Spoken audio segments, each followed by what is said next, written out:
Hello everyone and welcome back to the Belgian Beer Brothers channel. Cedric here in Antwerp with yet another brew review.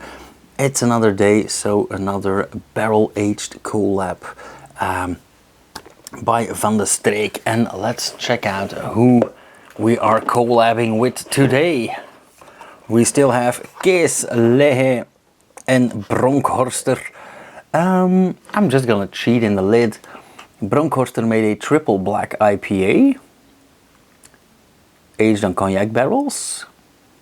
Kees made a barley wine. Okay, I like the name. Aged on bourbon barrels, and Le, a Baltic porter on Islay whiskey. I'm going with the black IPA today. Yeah. So Bronckhorster. The can again is a very organic. Looks like a place where a regular alien would be breeding or something. Yeah, even reminds me of the Hail Mary project. So this is a triple black IPA aged on cognac barrels. This crazy triple black IPA that we brewed together with Bronckhorster Brewing was already bitter and hoppy before it went into the barrels, but we dry hopped it again for that extra kick just to be sure. Oh my god, I'm curious and afraid at the same time. Ingredients: water, barley malt, hops and yeast. So very simple. 12% ABV, a 97 EBC and 60 IBUs again. So not as dark as the last one, but just as bitter. Yeah, I'm scared, I'm curious, I'm really eager to try this. I didn't expect to have so much fun doing this series. And actually there's another series coming up. So we're doing this for 2 weeks, then I'll have probably a regular week, and then I'm gonna start a pretty cool exclusive series.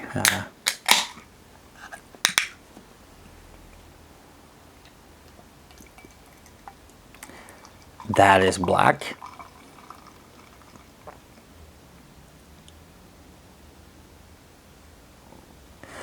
Now, I'm always curious as to how they decided on the name, or at least for the style here, because a triple black IPA,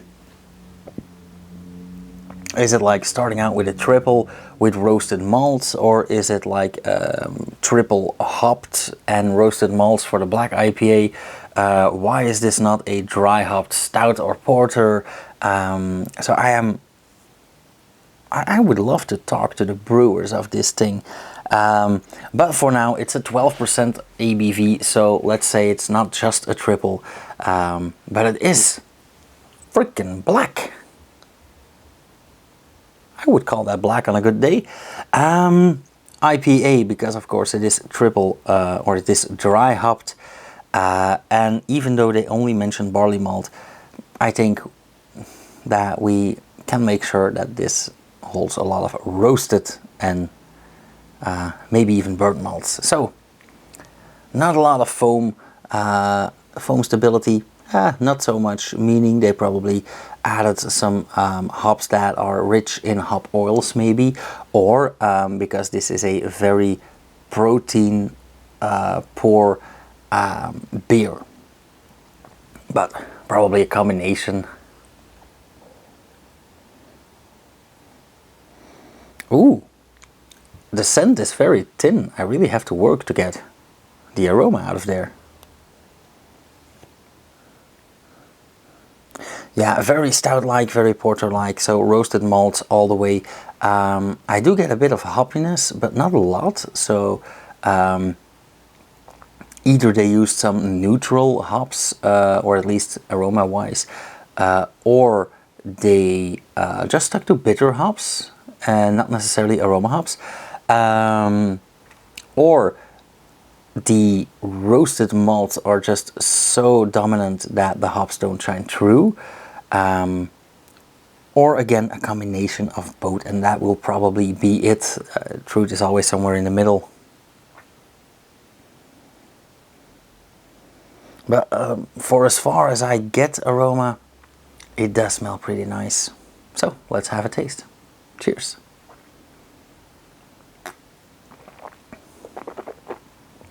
Ooh, that sure is special.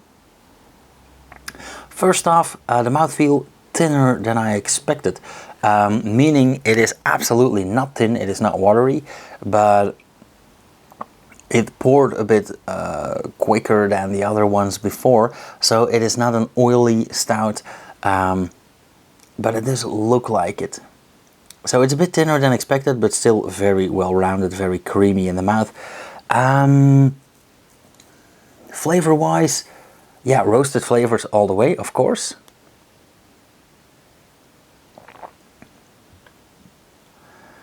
Drinkable and at the same time very boozy.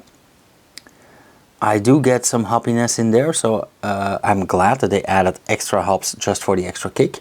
Because I don't get the IPA aroma as said, but I do get a lot of bitterness and indeed a bunch of hoppiness, but a very pleasant, it's like a cashmere sweater of hoppiness, and I don't mean cashmere hops, obviously.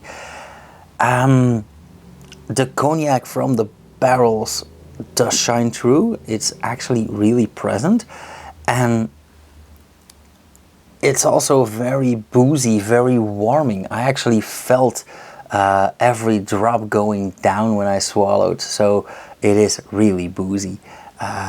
Despite not being very carbonated, so the alcohol didn't need a boost at all.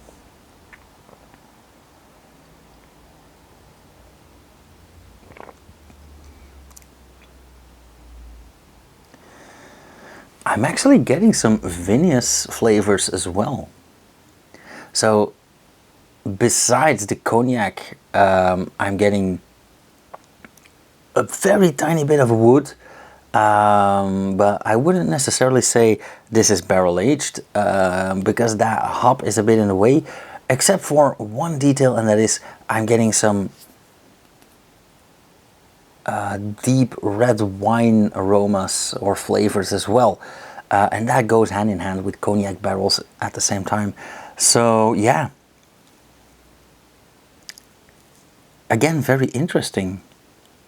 Like, I think we can agree on that these are not regular barrel-aged beers, and they really went all out to make something special. But that only makes me more eager to try the 2025 version, which is for next week. Or at least we'll start on Friday, and then next week throughout we'll do the rest.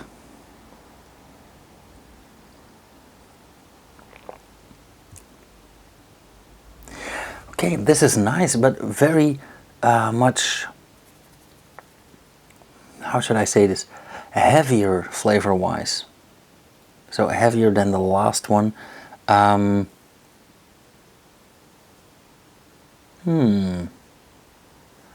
think I'm gonna score this a tiny bit lower. Quality wise, it is definitely just as stunning as the other ones. I am just less of a cognac fan, so I think that I am gonna do this. I'm gonna end up with a 4 here. I was thinking 375, but that would be insulting. But for me, it is like somewhere in between 375 and 4. I am not a paying user of Untapped, so I have to do it in quarter increments. But let's keep it at a 4. Why less than the last one? Well, the last one was very, very good. The Speyside whiskey one with La Pirata, I believe. And this one is a bit heavier on the flavor and a bit thinner in the aroma. I'm not a biggest fan of cognac, however, the mouthfeel and that warming feeling, absolutely stunning. Love the booziness in this, even though most of the time I'm not a fan of too boozy beers. Apart from that, the after flavor here is also quite thin, but it is like walking across a Christmas market, let's say Antwerp, Bruges, or maybe one of those German Christmas markets that they are famous for, and having hot chocolate with a shot of cognac. Yeah, that is a thing that we do here. So let's keep it at that for.